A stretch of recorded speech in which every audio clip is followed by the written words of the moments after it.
Good evening, everyone. Thanks so much for joining us for Lotus Campaign's second ever Homemakers event. My name is Geraldine Gerba. I'm a current board member at Lotus Campaign, and it is my pleasure to do some introductions this evening. I think it's safe to say that we're all here for the same reason.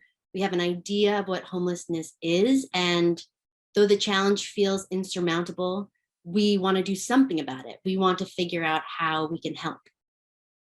Lotus Campaign offers a new model, one that brings together the for-profit real estate sector, nonprofit social services, and provides humans with a social safety net that centers around a dignified home.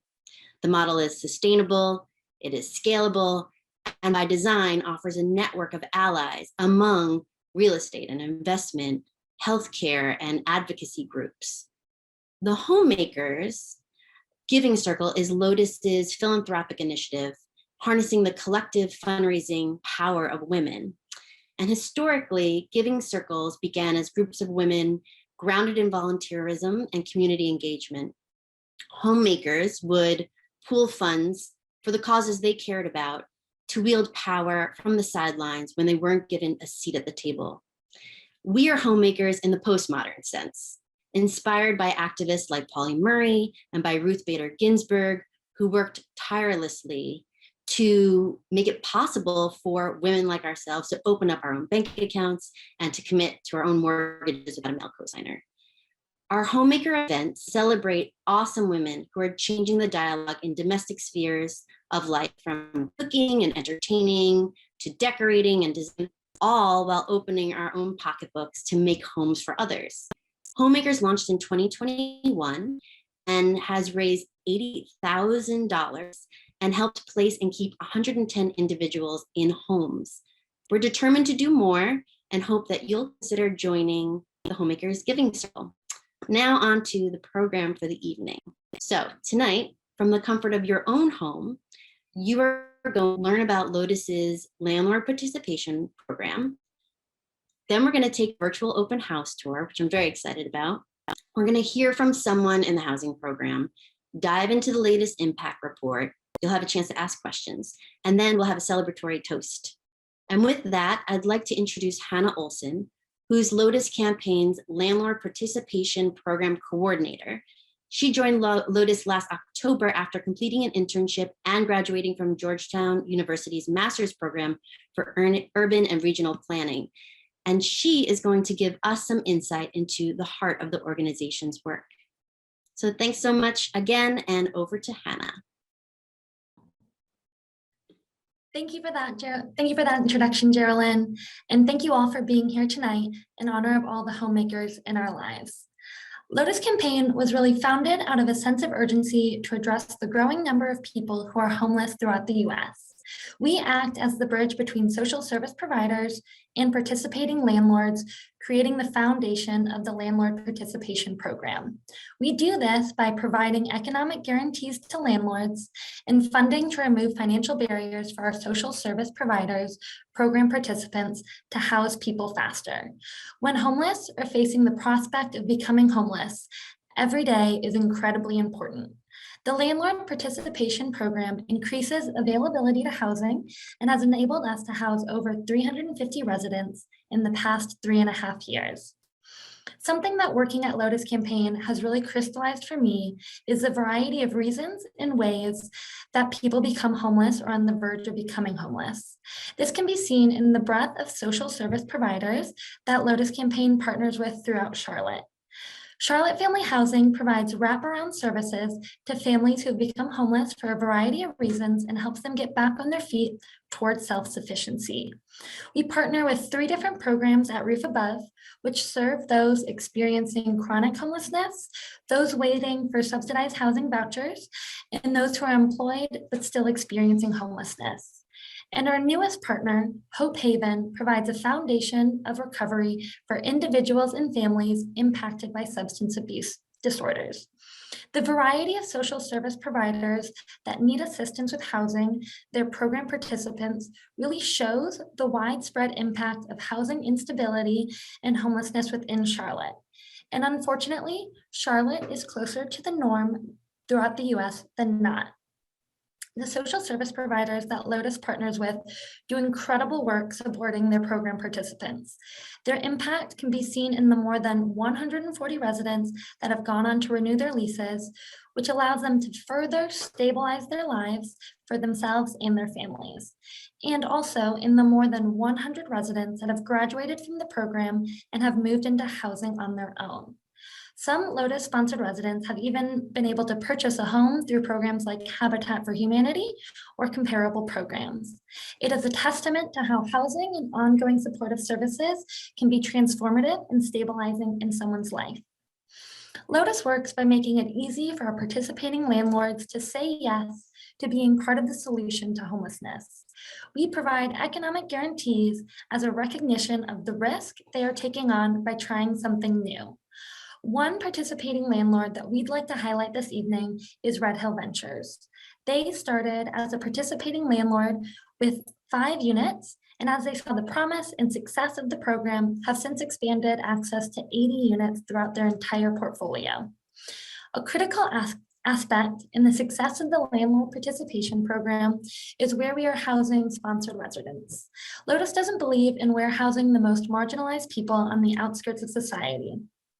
When selecting potential participating landlords, we ensure that their properties are in neighborhoods that have strong opportunity structures. This includes being close to jobs, schools, and transportation. Some of you may be familiar with the concept of neighborhoods of opportunity, first popularized by Raj Chetty, an economist at Harvard. But for those of you who are not, this concept articulates something that most people inherently understand, that where you live has the ability to greatly impact your life's trajectory, like having better health outcomes and increasing children's future earnings.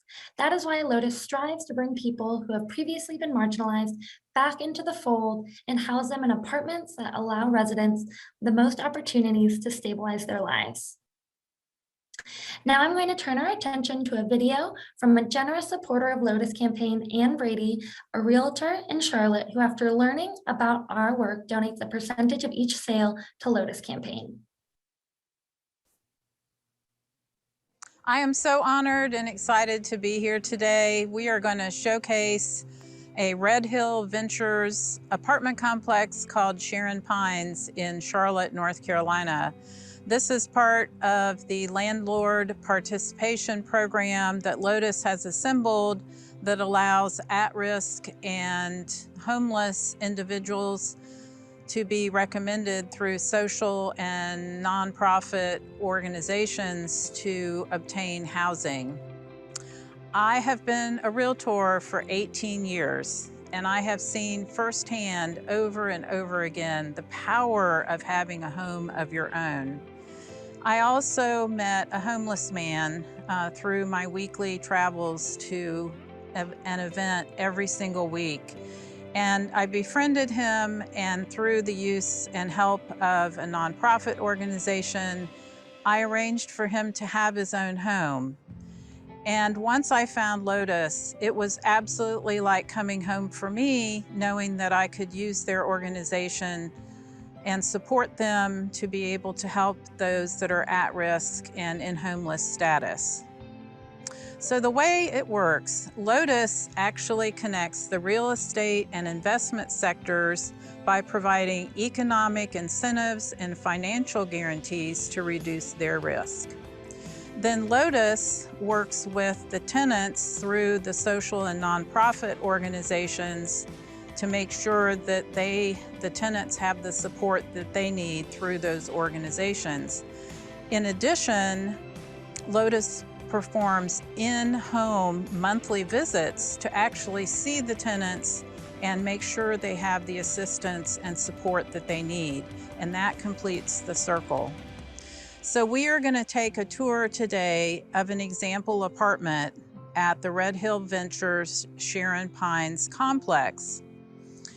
The only way that an apartment like this can be provided is through our ongoing financial support so that we can help families and individuals find the home that they need. One more thing, As you're going through and watching the tour of the apartment, please know that most of us have never been at risk.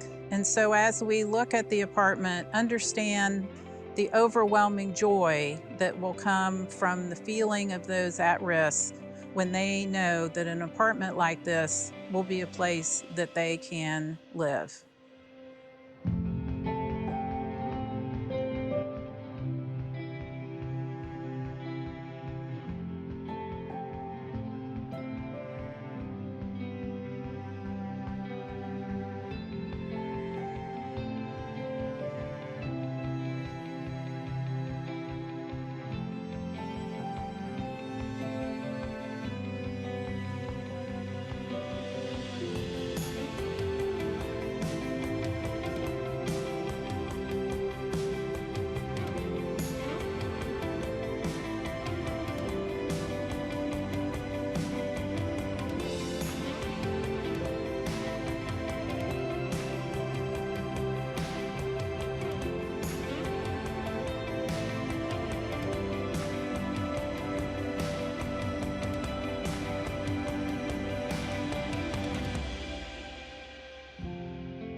I hope you enjoyed the apartment tour as much as I did. When I first saw it, I had tears in my eyes because it reminded me of my homeless friend when we saw his apartment for the first time. And he looked at me with this profound look on his face and he said, "For how long?" And I said, "Well, for a long time, forever." So a home gives an individual and a family dignity, a place of security. It's as simple as a home gives you a place to study and for family to do homework. Lotus doesn't put their complexes and their homes out in the middle of nowhere. They actually have all of their locations where there's access to transportation, better performing schools, where there's resources like groceries and healthcare, all nearby. It's so, so important, and they do such an amazing job. So Lotus provides every individual that comes to their complexes and through the social and nonprofit organizations with the ability to make their own decisions, to have a sense of control and a sense of stability. Every human being deserves this, and Lotus does this every single day. Our financial support allows this to happen, one person and one home at a time. My name is Vayton Hill, and I've been residing here 2 years, possibly 2 years going on 3. The beneficial impacts that I have received being part of the Lotus program in Charlotte Family Housing, staying in this establishment, actually stability. Being the type of individual I am, former military, it's hard for me to ask for help. But Ms. Brooke, she got me in the program, and she pretty much set up my housing, which fortunately right across the street is my children's school, and it was the best thing for us. It was one of the main factors that allowed me to gain custody of my kids because of showing stability. I couldn't ask for a better central location where I could have easy access, so even if I didn't have transportation, it would still allow me to be able to get out and get the supplies and necessities that I would need. This allowed me to transition from being an unstable living environment to a stable living environment. To be able to come home and be able to go inside my door at the end of the day, cook my dinner, and see my kids and be able to tuck them in at the end of the night, it's such a strong foundation of balance that is brought to me.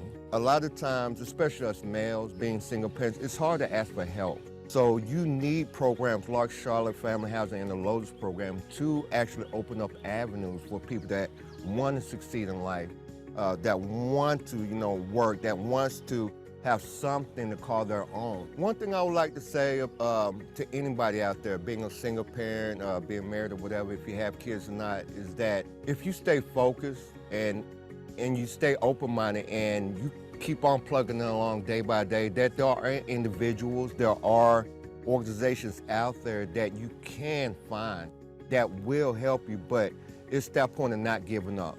Not thinking that, okay, tomorrow is going to be an instant improvement. No, it usually doesn't work like that. It takes days, it takes weeks, it might take a year, but as long as you stick to it. I have been homeless before. I have lived on the streets. Like I said, my kids were in foster care. So at that time of my life, it could have been very detrimental. I could have gave up and just let it all go. That's why this is very important to me.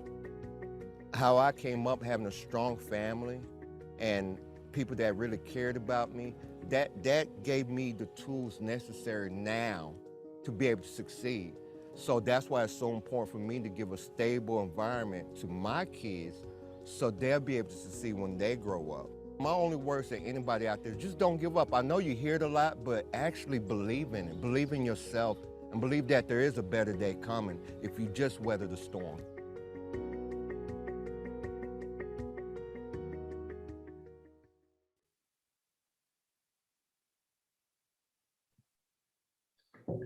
Okay, well, good evening, everyone. I am thrilled to have you here tonight for our second annual Homemakers event. And as Geraldine framed for everyone, this is all about change makers with the goal of creating housing solutions for our vulnerable neighbors. And I want to give a big thanks to Anne for helping us bring the story of our work to life, which any of you that have spoken to us over the years, sometimes it's hard to understand what the end outcome is from the work we do. And that video was just a really awesome way of sharing the impact of removing economic roadblocks and ultimately housing someone, what that can do to the trajectory of someone's life. And before I get us started, I just want to remind you to put any questions you'd like to discuss with us in the chat. We're definitely ahead of schedule, so we'd love to save some time at the end to have a conversation. And so just a gentle reminder, if there's anything you want to chat about at the end, we have someone monitoring the chat box and we will have some time for a conversation at the end. So for those of you that I don't know, I am Beth Silverman. I'm one of the co-founders and the executive director of Lotus. And a quick background on Lotus. Lotus was really founded from a place of impatience and hope, and it was founded to reimagine solutions to homelessness in America. And really what makes our approach different is that we approach the challenge of homelessness from an economic point of view. We know that housing instability and homelessness create a human and economic cost that can distress our communities for decades. We need innovative solutions, we need myth-busting analysis, and we need those most affected at the table defining a path forward. This is really where the ideas for Lotus came to life. And nearly 3.5 years since we first got things off the ground, we've got some really great impact to share. This year, we celebrated a milestone. We've housed more than 355 individuals. And what is even more impressive is that each has been housed at an annual cost of less than $1,000. To break this down further, 109 individuals have successfully graduated or moved on to other housing on their own. So what that means is after a few years of support with Lotus and our wonderful nonprofit partners, these individuals and families are able to either qualify for a lease on their own, or in some cases, like Hannah mentioned earlier, purchase their first home through programs like Habitat for Humanity. And then we've had 142 folks continue to renew their leases 1, 2, and now 3 times. And I think that's really an important impact metric to share, because continuing to be able to renew your lease is a big metric of success.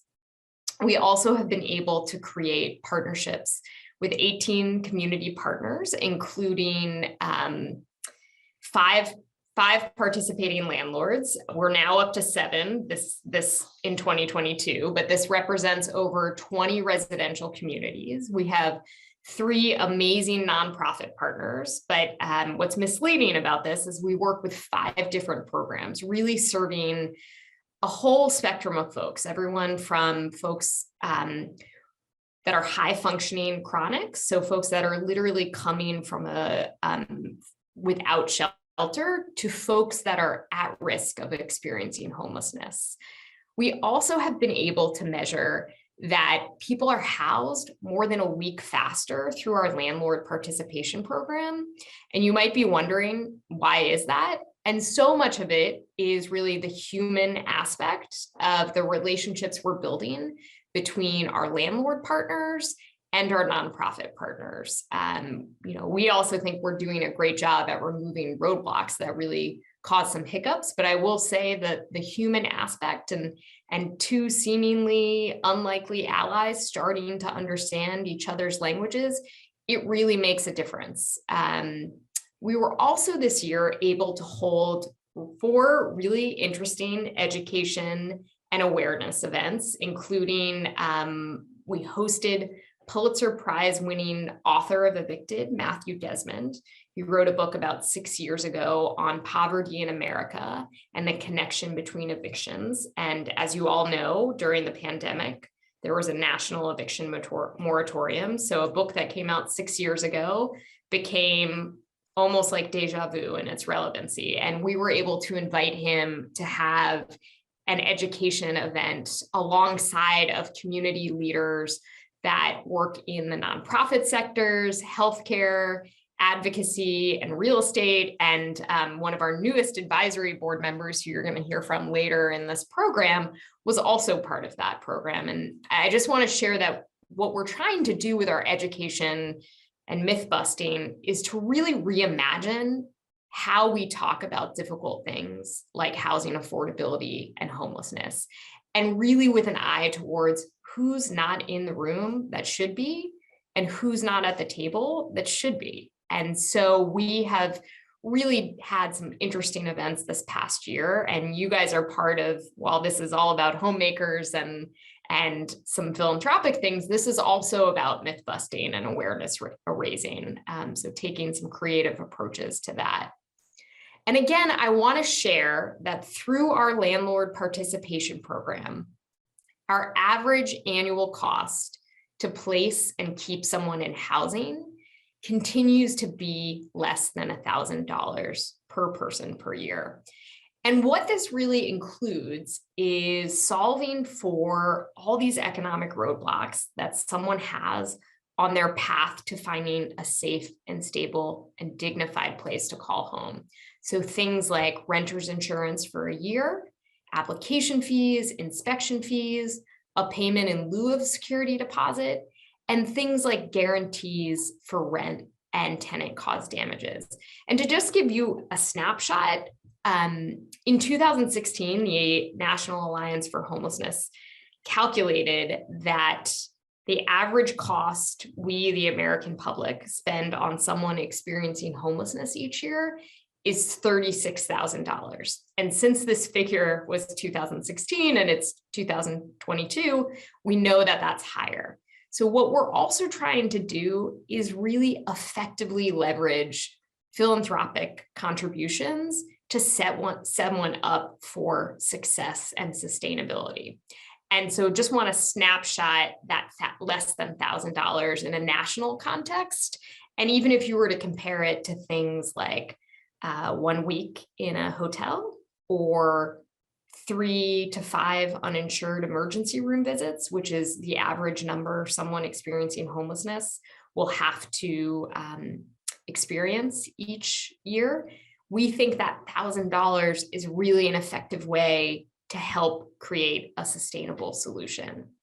And as I think you all know, during a very interesting time with a global pandemic where we saw firsthand in all of our own communities, housing instability growing and levels of homelessness rising, we were able to grow our team and are scaling our Landlord Participation Program to a new city, Pensacola, Florida. So with that, I just want to wrap up my portion of the evening and say that we are so grateful to have you, our friends, our supporters, and champions celebrating with us tonight. And I want to thank you for being part of this community of change makers. Without your support, none of this would be possible. And now let's move on to some conversation. And I'm going to have Michelle, as soon as I unmute myself and turn my volume off so you won't hear feedback, I'm going to have Michelle take us away with some Q&A.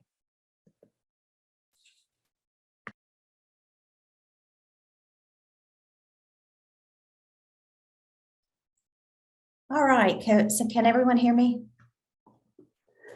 Maybe a thumbs up in chat if you all can hear me, because I can't see you. Okay, so we've had a few questions, and Beth, probably a lot of these are going to be directed at you and for your answer. So if you just want to speak loudly, I'll have my volume up. So how are participants selected? Are there employment and other criteria that goes into that selection process? So that's a great question. As you can probably tell, we are not social workers. So we really think very carefully and vet very carefully the nonprofit organizations we partner with.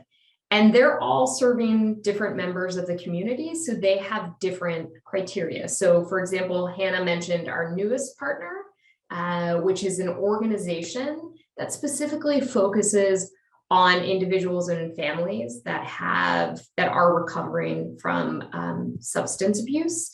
We also have a great partner, and I believe one of our partners is on this call with us tonight, Charlotte Family Housing. They work with homeless working families.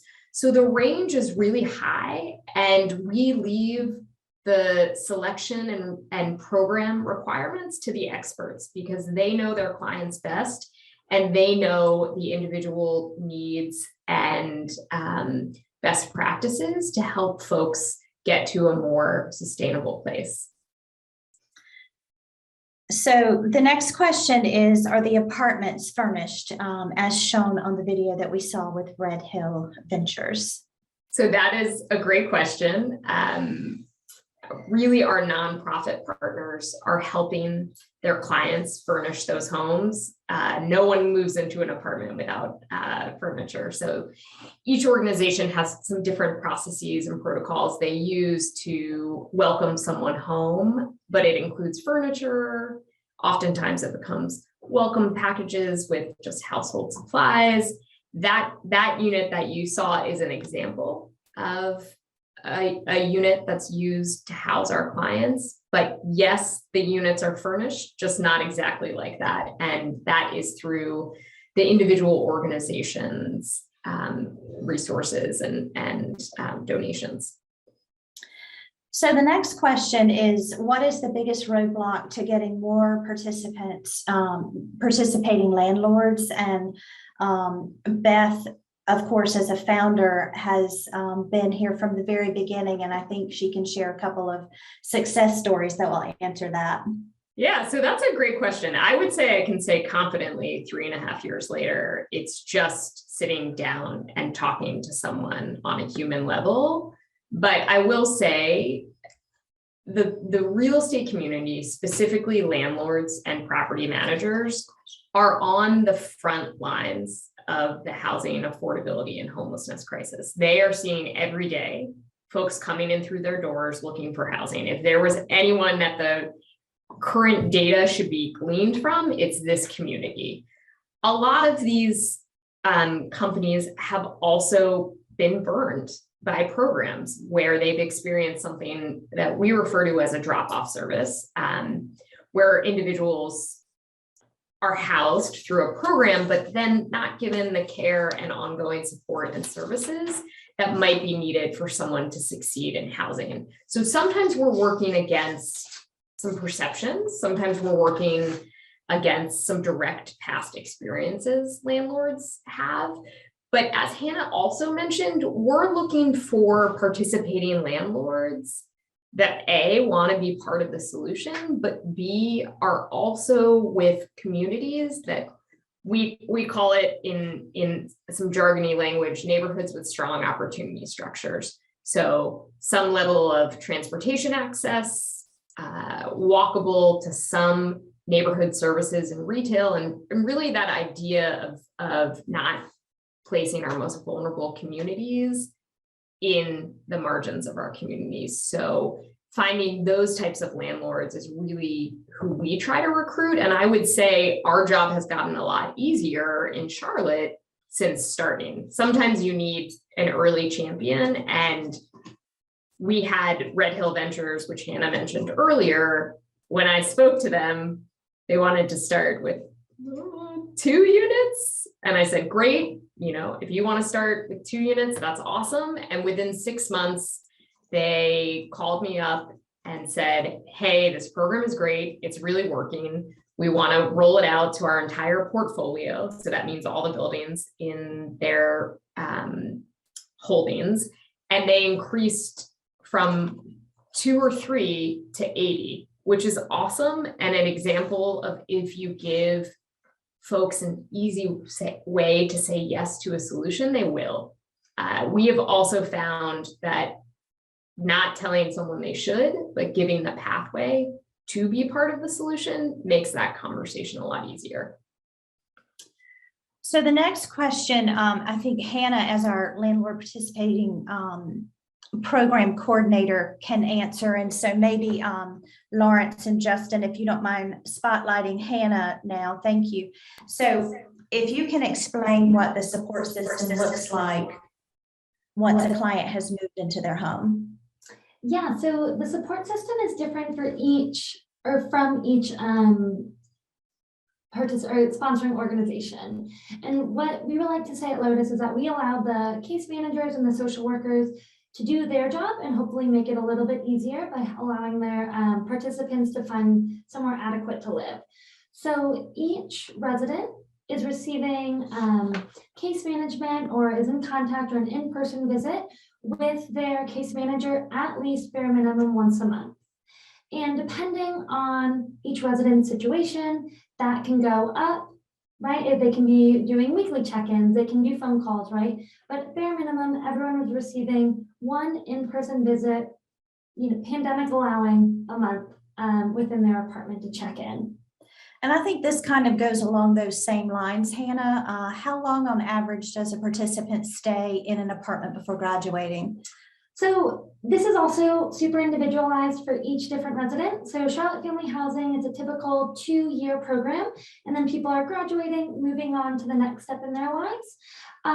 Some of our residents at Roof Above have been able to graduate within a year and been able to, just needed a little bit of support, and then we're able to keep moving. But some residents, those who are employed maybe in low paying jobs, and they just need the additional support for longer.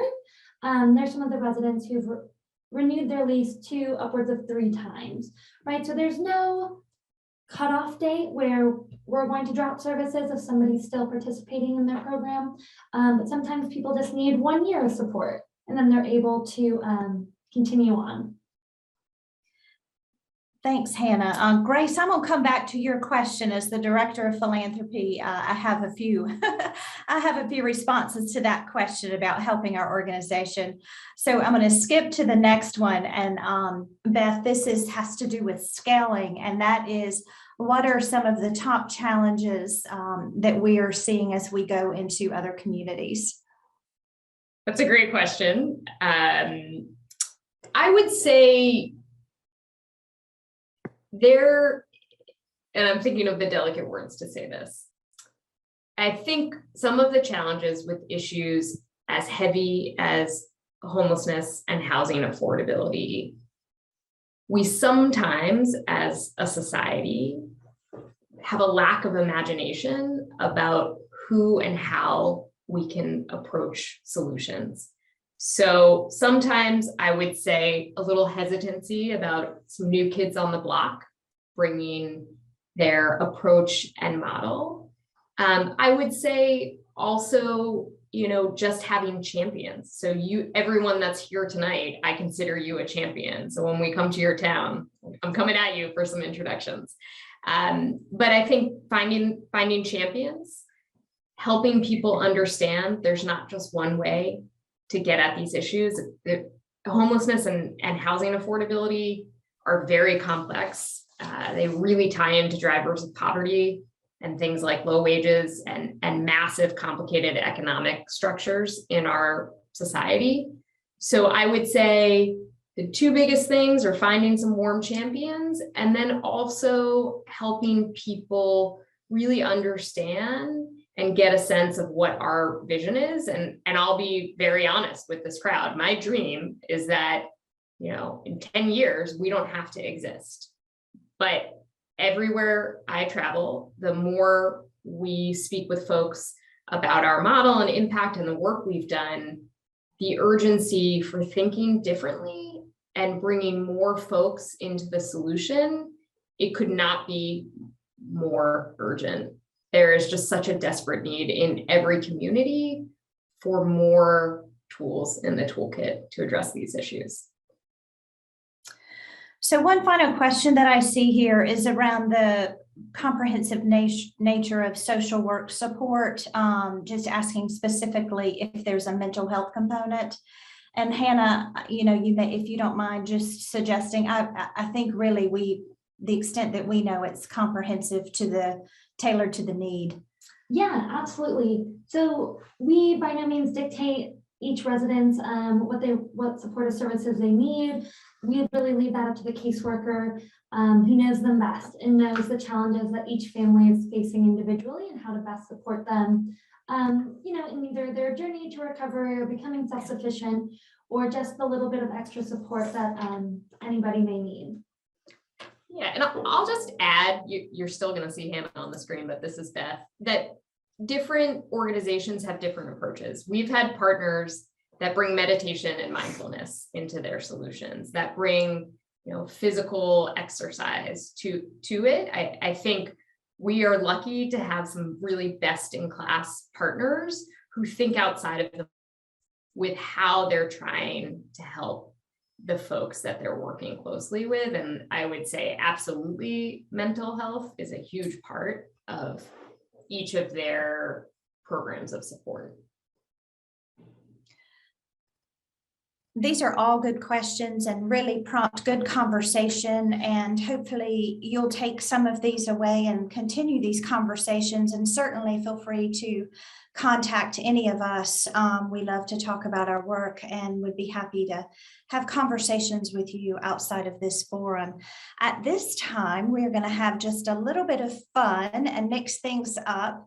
And we'd like to introduce and have on screen Simone Lett, who Beth mentioned earlier, is one of our newest board of advisors, and her handsome husband, Matthew. We had the pleasure of meeting them last year. And so let's have just a little bit of fun and celebrate this work. Awesome. Hi, everyone. I am Simone, and this is my husband, Matthew Lett. I recently joined the board of advisors of Lotus Campaign and am delighted to provide a toast in honor of this work. Matt and I believe in being homemakers because we want to give back. Homelessness has touched our lives in a very personal way, and we are committed to helping others. Being homeless for a year and a half myself, I know firsthand what it's like not having a place to live. I understand the shame and embarrassment that comes along with being homeless. Homelessness does something to your faith and your esteem. And being a part of a community such as Lotus can help many avoid some of those pitfalls and challenges that I faced while being homeless.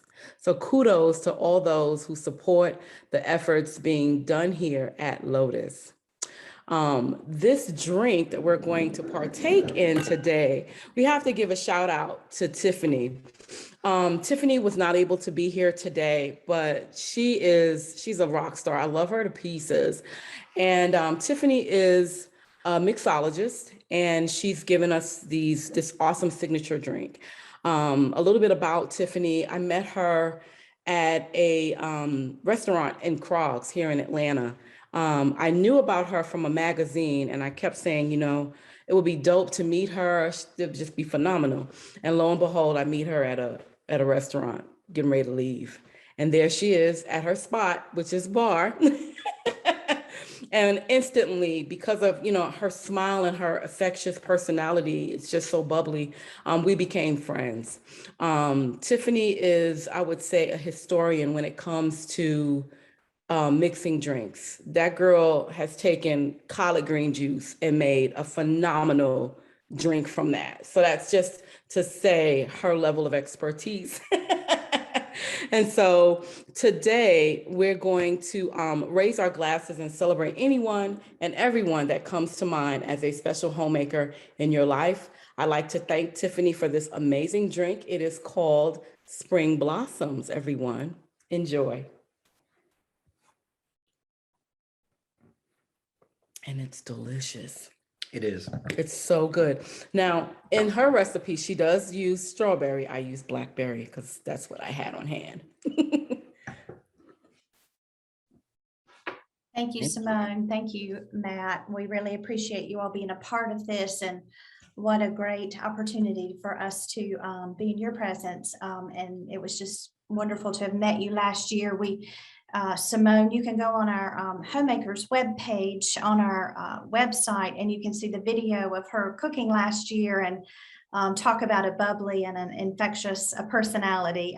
We've got several of those among us, including Simone. So if you did not receive the video with the instruction, I'll follow up again tomorrow, and you'll have that, and we would like for you to share it, as well as Anne's and Baden's stories that you saw earlier in the presentation.